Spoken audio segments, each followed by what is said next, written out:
3,000, got our average, got a band or day, without a doubt. I think we're at like 3,010 now.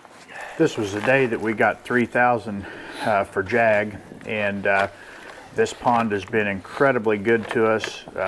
The 3,000 has come over the course of 11 years, and we've killed almost 500 of them here, but we've only been hunting this place 4 years.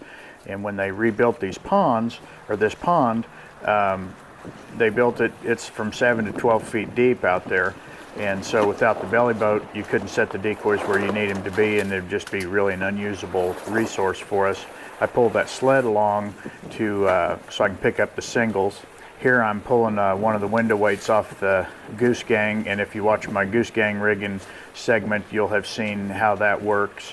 But it makes it very efficient. In this deep water, you make a minimum of trips out there because you're not wading. It's a little bit more difficult marginally. It's not bad with the belly boat, but it's a little bit tougher than walking. So here I'm bringing in all 6, and I've always got that little paddle, so it's easy to motor along there as though you were in a big boat, although this is just a small little belly boat that's easy to take along. It's compact and it's lightweight. So this is a really good shot here of how close I get to the dam and how steep that is. I'm not touching yet, and just right about there I start to touch, and then with the suspenders on the thing, I can crawl right up the dam, and it's the terrain that bothers you, not the belly boat itself. And so you trip a little coming up the dam, but there you are. It doesn't hamper you bad, and it's really maneuverable, and you pull the sled along and you can make one trip. Here I'm giving the dog a break by breaking some ice to this bird, and so once I'm out there, I figure I'll just go ahead and break a little bit more ice, because you know, through the course of the day, the more open water you get, the better off your program's going to be. And so it's so simple that I just go ahead and bust it up. I'm not very aggressive breaking this ice because I've got these short, just below the elbow length gauntlet gloves on, and now that I've made the shoulder length gloves, it's a lot more efficient, and you can break faster and you stay drier.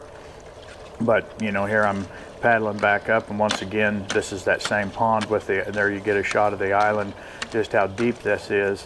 And so, you know, once again, I'm not touching. It's just, you couldn't set your decoys where you want them. It just wouldn't be any good. So you use the belly boat, you can get in deep water, you can break ice easily, get those ungettable birds and help the dog out. I climb up here, and of course it's icy and nasty, and that's why I'm slipping and falling. But with the suspenders, the boat just comes right along with you, and it's not a big deal at all.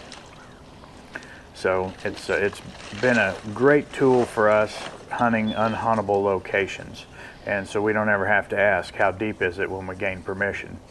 Here's a wonderful spot that we hunt as well, and it's getting really silty where I'm at, and so the belly boat takes the pressure off my feet. The silt's about 3 feet deep, so I just kind of pick my feet up and duck walk, and I don't have to fight the silt and get stuck, and everybody's been in those situations.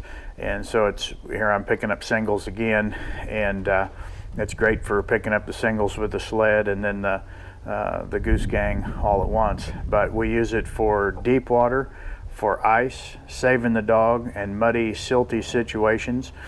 And we just make absolute full use of the belly boat. We'd never consider going hunting without taking it along. So this is the belly boat.